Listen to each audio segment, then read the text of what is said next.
মিজানের বয়ান জীবনেও শোনায় নাই। এ মোমেন, তুমি সেই দল সেই নেতাকে মানলা কিভাবে? আসলে তুমি মোমেন, তুমি একটা মুনাফিক, তুমি একটা মুনাফিক, তুমি মোমেন না। মোমেনের প্রায়োরিটি থাকবে কি, প্রাধান্য থাকবে কি? ঈমান, কিয়ামত। দুনিয়া সব ছেড়ে দিয়েছেন সাহাবারা, ঘর ছাড়ছেন, বাড়ি ছাড়ছেন, স্ত্রী ছাড়ছেন, স্বামী ছাড়ছেন। এই উম্মে হাবিবা রাদিয়াল্লাহু তাআলা আনহা জনাবে মুহাম্মদ রাসূলুল্লাহ সাল্লাল্লাহু আলাইহি ওয়াসাল্লামের স্ত্রী, তার আগে স্বামীকে ওবায়দুল ইবনে জাহাশ। এই উম্মে হাবিবা কার মেয়ে? আবু সুফিয়ান রাদিয়াল্লাহু তাআলা আনহুর মেয়ে। আবু সুফিয়ানকে আবু জাহাল মারা যাওয়ার পরে ইসলামের বিরুদ্ধে যতগুলি যুদ্ধ সংগঠিত হয়েছে, প্রত্যেকটা যুদ্ধে নেতৃত্ব কে দিছে? এই আবু সুফিয়ান। প্রত্যেকটা যুদ্ধে ফতে মক্কার সময় সে ইসলাম গ্রহণ করছে। এই আবু সুফিয়ানের লিডারের মেয়ে হিজরাত করছে, মক্কা ছাড়ছে, আবুসি নিয়ে গেছে। কার সাথে? স্বামীর সাথে। স্বামীকে উবাইদুল্লাহ। এই উবাইদুল্লাহ জাহাজের সাথে বাবার সর্দারি, মাতুব্বারি, রাজত্ব সবকিছু ছেড়ে দিয়ে চলে গেছেন হিজরত করিয়া। আবার কি হয়েছে তার অবস্থা? উবাইদুল্লাহ জাহাজ মুক্তাদ হয়ে গেছে, এক খ্রিস্টান মেয়ের প্রেমে পড়িয়া ধ্বংস হয়ে গেছে, কিন্তু ঈমান ছাড়েন না। উম্মে হাবিবা রাদিয়াল্লাহু তাআলা আনহা ঈমান ছাড়েন, স্বামী ছাড়ছেন, ঈমান ছাড়েন না। আর তুমি আমি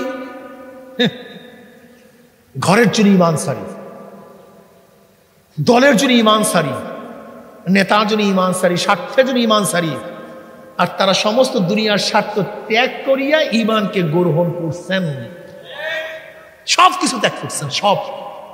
কিন্তু ঈমানকে ঠিক রাখছেন, ইসলামকে ঠিক রাখছেন, আল্লাহর নবীকে ঠিক রাখছেন। এরকম একটা দুইটা ঘটনা, হাজার হাজার হাজার হাজার ঘটনা। আর তুমি আমি দুনিয়ার পাগল হয়ে ঈমানকে বিক্রি করিয়া দেই।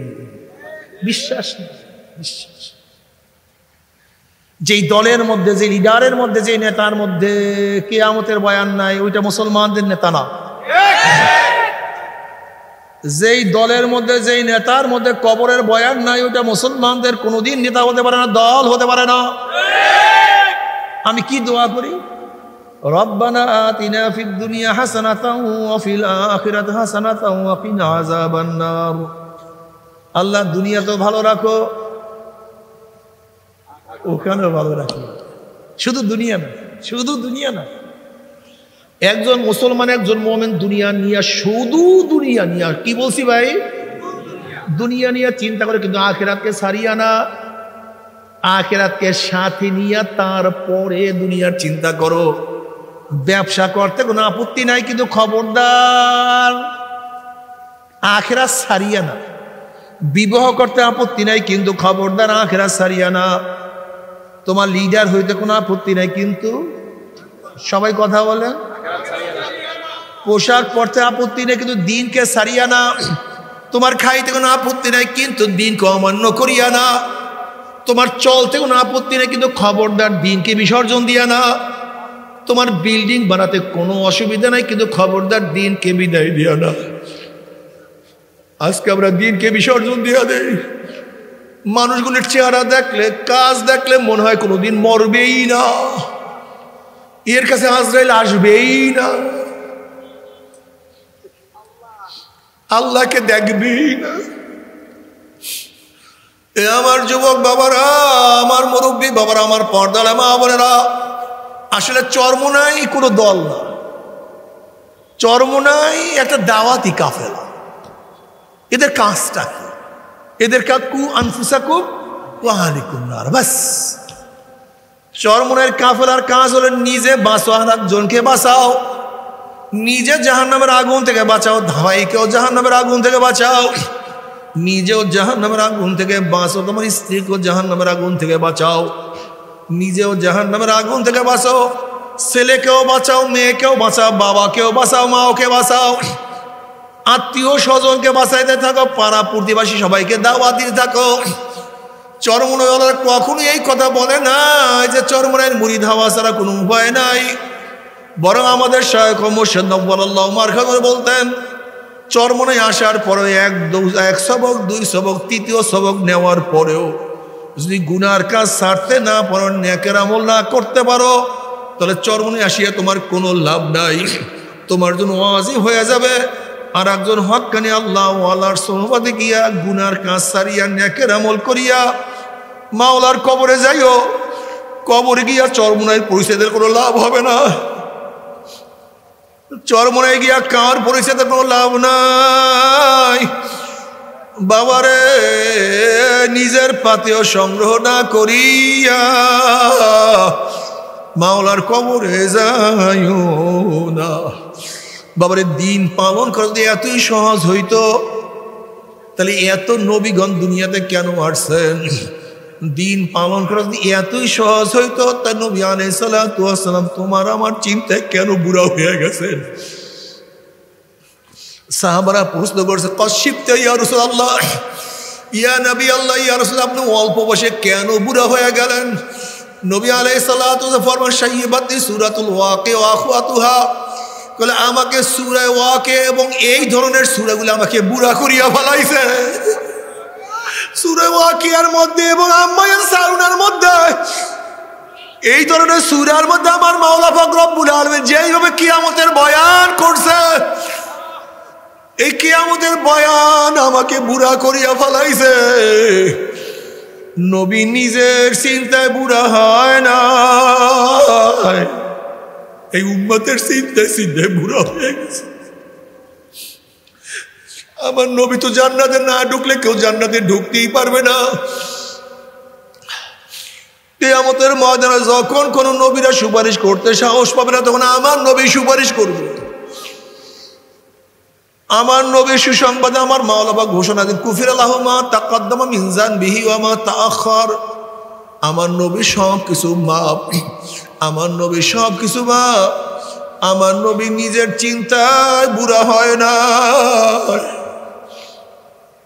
আমার নবী নিজের চিন্তায় দাড়ি পাকে নাই, আমার নবী নিজের চিন্তায় চুল পাকে নাই রে বাবা। এই উম্মতের চিন্তা, উম্মত কেন নামাজ পড়ে না, উম্মত কেন রোজা রাখে না, আমার উম্মত কেন মদ পান করবে, আমার উম্মত কেন গাঁজা সেবন করবে, আমার উম্মত কেন দাড়ি কাটবে, আমার উম্মত কেন অবৈধ কাজের মধ্যে লিপ্ত হবে, আমার উম্মত কেন ঈমান আনবে না। আমার নবী আলাইহিস সালাতু উম্মতের চিন্তায় চিন্তায় চিন্তায় চিন্তা আমার নবী অল্প বয়সে বুড়া হয়ে গেছে। বাবারে আসলে তোমার আমার কোনো টেনশন নাই, কোনো চিন্তা নাই। নবী ইব্রাহিম আলাইহিস সালাতু ওয়াস সালাম মাঝে মাঝে মাওলার ভয়ে কলিজার মধ্যে এমন ভাবে কম্পন সৃষ্টি হইতো, অনেক দূরের থেকে তার কলিজার দপ দপ আওয়াজ শোনা যাইত। অনেক সময় বেহুশ হয়ে পড়িয়া যাইতেন। আল্লাহ পাক রব্বুল আলামিন জিবরাইলকে বলেন, যাও জিবরাইল আমার খলিলের কাছে সালাম পৌঁছে এবং প্রশ্ন করো কোনো বন্ধুকে বন্ধুর ভয়তে বেহুশ হইতে পারে নাকি। সে তো খলিলুল্লাহ, সে তো আমার বন্ধু, সে আমার ভয়তে কেন বেহুশ হয়ে যায়। জিবরাইল আলাইহিস সালাতু ওয়াস সালাম নবী ইব্রাহিম আলাইহিস সালাতু ওয়াস সালামের কাছে আল্লাহর সালাম পৌঁছাইলেন এবং আল্লাহর তরফ থেকে প্রশ্ন করছেন। আল্লাহ পাক নিজেই প্রশ্ন করছেন, কোনো বন্ধু কি বন্ধুর ভয়তে বেহুশ হইতে পারে নাকি? আপনি তো খলিলুল্লাহ, আপনি তো আল্লাহর বন্ধু, আপনি কেন মাওলার ভয়ে বেহুশ হয়ে যান? তখন নবী ইব্রাহিম আলাইহিস সালাতু ওয়াস সালাম বলেন, ভাই জিবরাইল, যখন আমার পদস্খলনের কথা মনে পড়ে, কিয়ামতের কথা মনে পড়ে, মিজানের কথা মনে পড়ে, পুলসরাতের কথা মনে পড়ে, তখন আল্লাহর সাথে আমার সম্পর্ক আছে, আমি সব ভুলিয়া যাই, আমার কিছু মনে থাকে না, আমার কিছুই মনে থাকে না। আমি যে খলিলুল্লাহ, এগুলি আমার কিছুই মনে থাকে না। আল ঈমানু বাইনাল খাউফি ওয়ার রাজা, ঈমান আশা এবং ভয়ের মাঝখানে আসলে আমাদের কলবটা এমন শক্ত হয়ে গেছে। বাবারে বাবার আজকে পুলিশের ভয়ে কান্দি, আজকে বাবা মায়ের ব্যাথের আঘাতের ভয়ে কত কান্না কান্দি, আজকে উস্তাদের ভয়ে কত কান্না কান্দি, কিন্তু আজরাইলের ভয়ে, মাওলার ভয়ে, জাহান্নামের ভয়ে চোখের মধ্যে পানি নাই। আল্লাহ তুই আমাদের সবাইকে মাফ করিয়া দাও। ও যুবক বাবারা, ও ছাত্র বাবারা, মন কি বুঝরে, মন দুনিয়া কয়দিন, স্বপ্নের এক জিন্দিগি। কবে জন্ম হইলাম, কবে দাঁত উঠলো, কবে দাঁত পড়লো, আবার কবে দাঁত উঠলো, কবে কোন তারিখে চেহারার মধ্যে দাড়ি উঠা শুরু করলো, আবার কবে কোন তারিখের থেকে কাঁচা দাড়ির মধ্যে কোন রং তুলি সাদা রং লাগানো শুরু করলো। কে চোখের পাওয়ার হরণ করতেছে, কে হাতকে দুর্বল করিয়া ফেলাইতে আছে, কে শক্তিকে রহিত করিয়া ফেলাইতে আছে। কে আস্তে আস্তে আস্তে আস্তে তোমাকে আমাকে ধাক্কাইতে ধাক্কাইতে কবরের কিনারায় নিয়ে যাইতে আছে। বাবারে, ও যুবক, ও ছাত্র বাবারা, ঈমানকে মজবুত করো। কোরআন কোনোদিন মিথ্যা হইতে পারে না, আল্লাহর নবী কোনোদিন মিথ্যা কথা বলতে পারে না রে বাবা। খোদা না খাস্তা, খোদা না খাস্তা, যদি বাড়ির মালিকের সাথে পরিচয় না করিয়া ঘরের মধ্যে ঢুকো, তুমি কিন্তু অপমানিত হবা। আর বাড়ির মালিকের সাথে পরিচয় করিয়া যদি রাত 3টার সময় ঢুকো, তোমার কোনো টেনশন নাই। যেরকম শ্বশুর বাড়িতে রাত 3টার সময় গিয়া নক করছো, শ্বশুর ডাক দিছে, কে? তুই বললা বাবা আমি আপনার জামাই। অমনি শ্বশুর লাভ দিয়ে উঠবে, আমার জামাই আসছে, এত রাত্রে কেন আসছে, বিছানার ব্যবস্থা কর, পানির ব্যবস্থা কর, আমার জামাই কোন বিপদে পড়ছে, খানার ব্যবস্থা করে, এত রাত্রে কেন আসছে। বাড়ির মালিকের সাথে পরিচয় আছে, যত রাত্রেই কোনো টেনশন নাই। কিন্তু বাড়ির মালিকের সাথে পরিচয় না থাকে, রাত 3টায় গিয়ে যদি নক করো, অমনি যখন উঠিয়া দেখবে তুমি কে, তোমাকে চিনি না, তুমি এখানে কেন আসছো। এ চোরের ডাকাতকে ধরে, কে মারে, কে অপমান করে, অপদস্থ করে, কে বান্ধিয়া ফেলা। বাড়ির মালিকের সাথে কোনো পরিচয় নাই। ঠিক কবরের মালিকের সাথে পরিচয় করিয়ে যদি কবরে যাইতেই পারো,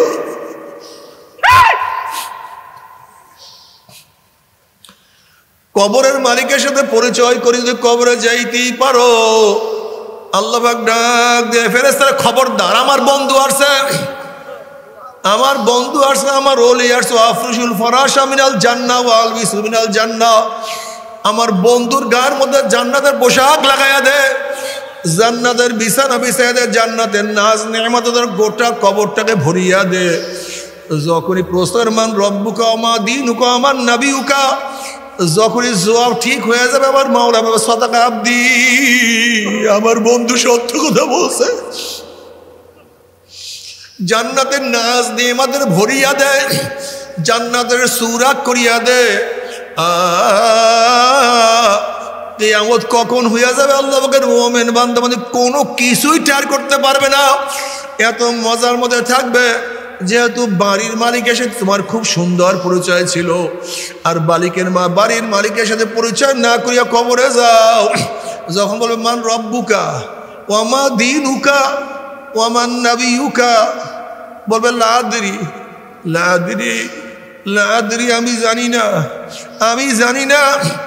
অমনি আমার মাওলার ডাক দেবে, কাযাবাদুগুলা, আমার দুশমন মিথ্যা কথা বলছে, ওর সাথে আমার কোনো পরিচয় নাই, ওর সাথে আমার কোনো সম্পর্ক নাই। এ কবরে মাটি চাপ দেয়,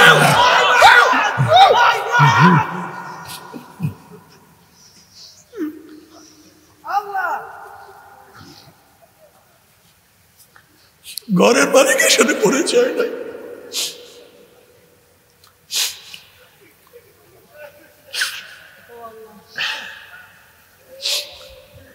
ফেরেশতারা কবরের মধ্যে আগুন ধরাইয়া দেন, অমনি কবরটা হুফরাতুম মিন হুফারাইন নার, জাহান্নামের কুয়া হয়ে যাবে। ও বাবা রে, ও আমার পর্দার মা বোনেরা, মালিকের সাথে পরিচয় করো। চরমোনাই যাওয়ার কোনো দরকার নাই, চরমোনাই যাওয়ার কোনো দরকার নাই রে বাবা। ঘরের মালিকের সাথে পরিচয় করো, ওই ঘরের মালিকের সাথে পরিচয় না করিয়া কেউ ঘরে যাইও না। তুমি কি জানো এই গর্ত কত মারাত্মক গর্ত? ওই গর্তের মধ্যে একবার পড়লে কেউ উঠতে পারে নাই, ওই গর্তের মধ্যে একবার ঢুকলে কেউ বের হইতে পারে না। বাবারে, বাবা চলিয়া গেছে আর দেখি না, দাদাই চলিয়া গেছে আর কোনোদিন আসে নাই, ভাইও চলিয়া গেছে ফেরে নাই, বন্ধু চলিয়া গেছে আর কোনোদিন দেখি নাই। তুমি আমি চলিয়া যাবো আর কেউ দেখবে না।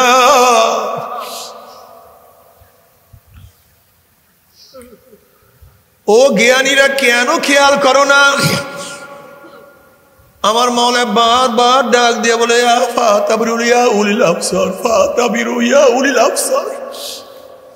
আফালা তাকিলুন আফালা তুবসিরুন। তোরা কি দেখোস না? তোদের কি আকল নাই? তোদের কি জ্ঞান নাই? ও জ্ঞানীরা কেন খেয়াল করো না? আজ গাছের মধ্যে সবুজ পাতা ভর্তি, আসলে সবুজ পাতাগুলি কিন্তু পুরান পাতা না, পুরান পাতা সব ঝরিয়ে গেছে, আবার সেখানে নতুন পাতা চলে আসছে।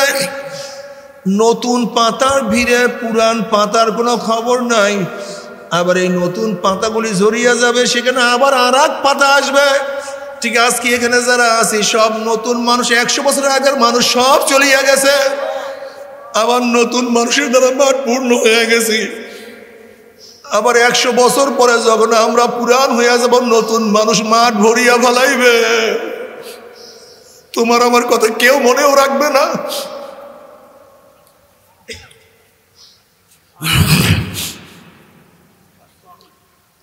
दुनिया का दोस्ती मिसल कागज फूल है, ज़ाहिरी में खुशनमा है, हकीकत में कुछ नहीं।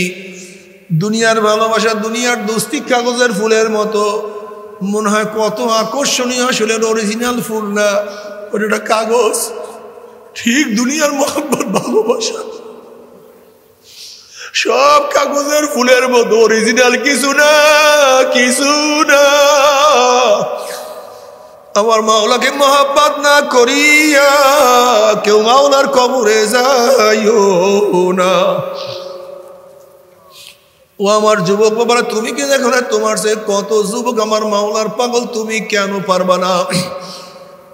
হযরত আলী রাদিয়াল্লাহু তাআলা বালক অবস্থায় আমার মাওলার পাগল, তুমি কেন পারবা না?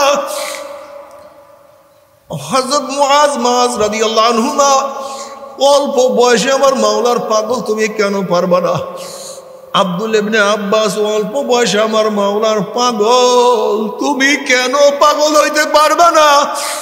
আরে তুমি বাদ দাও আগেকার কথা, এই সমাজের মধ্যে কত অল্প বয়সী মানুষ আমার মাওলার পাগল, এই সমাজের মধ্যে কত যুবকরা আমার মাওলার পাগল, কত মুরব্বীরা আমার মাওলার পাগল, এই সমাজের মধ্যে কত আমার মা বোনেরা আমার মাওলার পাগল, তুমি কেন পারবা না? আমার মাওলার কাছে কোনো কৈফিয়ত চলবে না। আল্লাহ বাবারে, মন কে বুঝরে মন, আল্লাহ না করুক যদি কবরে ধরা খাইয়াই যায়,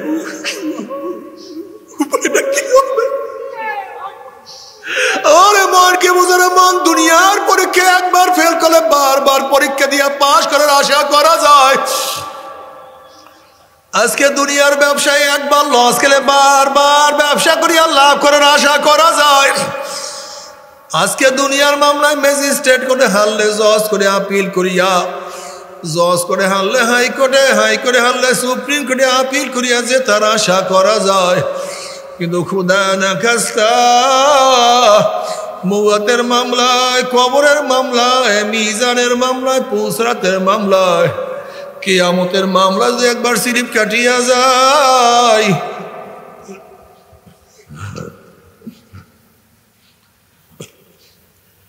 আর তো কোনোদিন আপিল করা যাবে না। ওয়াইন মিনকুম ইল্লা ওয়ারিদুহা কানা আলা রাব্বিকা হাতমান মাকদিয়া।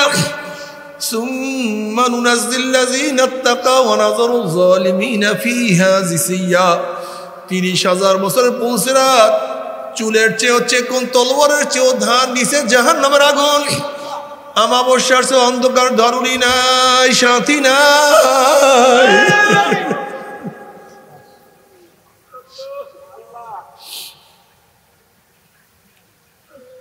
আল্লাহ ব্যবস্থা করিয়া দিও।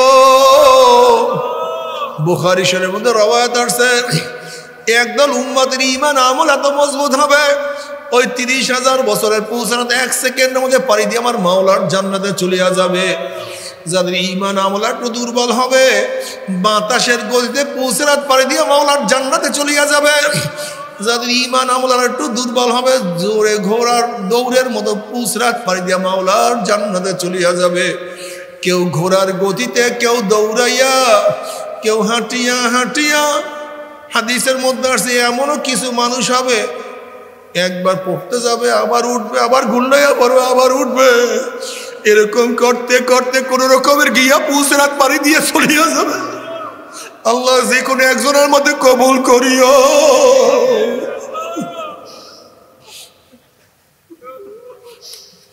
কিন্তু যাদের ঈমান আমলের মজবুতি নাই, ঈমান আমলের মজবুতি নাই,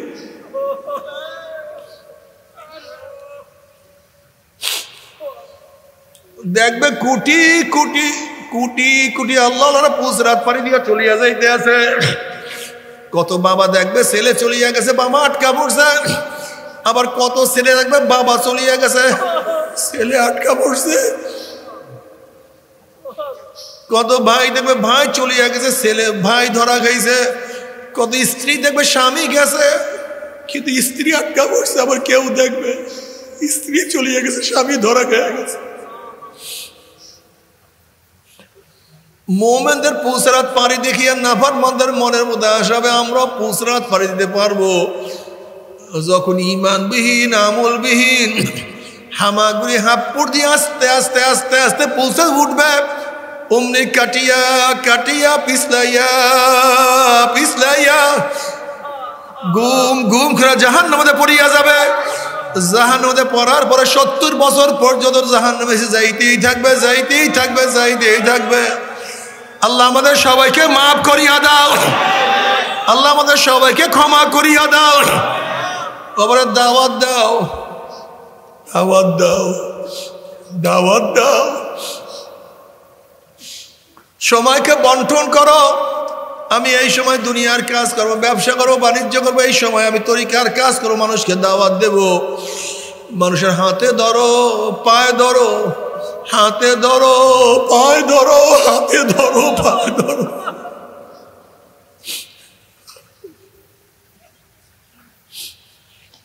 তোমার ভাইকে তুমি হাতে ধরো, পায়ে ধরো, তোমার বন্ধুকে হাতে ধরো, পায়ে ধরো। ল দোষ নামাজ পড়ি, ল দোষ রোজা রাখি, দোষ চল দাড়ি রাখি, দোষ চল আর বিপর্দ আমরা হবো না, দোষ চল আমরা দিনের পথে চলি। ওরে দোষ চল আল্লাহ নবীকে নেতা মানি, কোরআন ও হাদিসকে আদর্শ মানি, অন্য কাউকে মানবো না। দোষ চল, দুনিয়ায় কেউ কারো না রে দোষ। আল্লাহ আল্লাহ রসুল আমাদের আপন, আমরা তাদেরকে ভুলবো না, তাদেরকে ছাড়বো না। এবার হাতে ধরো, পাও ধরো, মানুষকে দাওয়াত দাও। কমপক্ষে দিনের মধ্যে মানুষকে দাওয়াত দিবাই। এরকম না হয় যেন একদিন আমার দাওয়াত ছাড়া খালি না থাকে।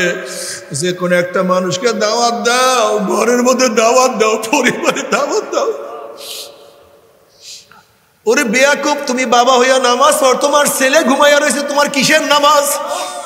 ওরে বেয়াকুব, তোমার স্ত্রীকে পর্দা করো আর তোমার মেয়েকে দুরঙ্গ ছাড়িয়া দিয়েছো, তুমি কিসের পর্দা?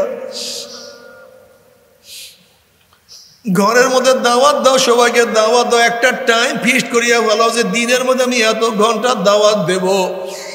ইনশাআল্লাহ আমি আল্লাহর কসম করে বলতে পারি, তুমি যদি দিনের জন্য কিছু সময় ব্যয় করো, আল্লাহ পাক তোমার ব্যবসার মধ্যে বরকত দিয়ে দিবে, তোমার সময়ের মধ্যে বরকত দিয়ে দিবে। আর সবচেয়ে বড় ফায়দা হলো আদাল্লু আলা খায়রিন কাফাইলিহি, তুমি যাকে দাওয়াত দিয়ে নেকের কাজ করাবা। তোমার দাওয়াতে যেই ব্যক্তি যত নেকের কাজ করবে, দায়ীর আমল নাম আমার মাওলা বাবা বই করবে না, নেক লেখিয়া দিবে, আল্লাহ কবুল করিয়া না। তবে মোমেন মুসলমান বলতে সবাই মনে চায় গুনাহ থেকে ফিরিয়া নেক আমল করিয়া মাওলার জান্নাতে কিন্তু সবাইরই যাইতে মনে চায়। গুনাহ নিয়ে মাওলার জাহান্নামে কাউরি কিন্তু যাইতে মনে চায় না। কিন্তু কেনই বা আমরা নেক আমল করতে পারি না, কেনই বা গুনার কাম ছাড়তে পারি না? এর মূল কারণ হলো আপনার এবং আমার পিছনে নফস এবং শয়তান লাগিয়া রইছে। এই নফস এবং শয়তান থেকে ফেরার জন্য যে কোনো একজন হক্কানি আল্লাহর ওলির হাতে হাত দিতে হবে রে বাবা। খবরদার, বর্তমান জামানায় পীর মুরিদের মধ্যে ভেজাল, ব্যবসা, দলাদলি, হিংসা, হাসাদে পরিণত হয়ে গেছে। সমস্ত আল্লাহর ওলির একমত, যেই পীরের 5 জন মুরিদের মধ্যে কম পক্ষে 3 জনকে দেখবেন আলহামদুলিল্লাহ সুন্নাত মুতাবিক আমল আকলাক মজবুত হয়ে যাইতে আছে, গুনার কাম ছাড়তে আছে, নেকের আমল ধরতে আছে, কলব নরম হইয়া চোখে পানি আসতে আছে। বৃক্ষতর নাম কি, ফলে পরিচয় আমি চরমুনাই বুঝি না। চরমুনার দাওয়াত, প্রশংসা, প্রচার প্রসার করার জন্য আসিনে রে বাবা। চরমুনাই যাওয়ার তোমার কোনো দরকার নাই, কোনো দরকার নাই, কোনো দরকার নাই। তুমি যার কাছে গিয়া পারো গুনার কাম সারো, নেকের আমল ধরো, কলব নরম করিয়া চোখে পানি নিয়া মাওলার কবরে যাইও। যেরকম দুনিয়ার ঘরে আগুন লাগলে পানি সারা নিবারও যায় না, ঠিক তদ্রুপ তোমার এবং আমার গুনার দ্বারা যে জাহান্নামের আগুন জ্বলিয়া রইছে, চোখের পানি ও সারা জাহান্নামের আগুন নিবানো সম্ভব না। কাজে বাবা, আমার জন্য দোয়া চেয়ে আমিও দোয়া করি, সবাই সবার জন্য প্রাণ খুলিয়া দোয়া করো, যেন কিয়ামতের ময়দানে গলাগলি বাঁধিয়া মাওলা একসাথে জান্নাত যাওয়ার তৌফিক দিয়া দেয়।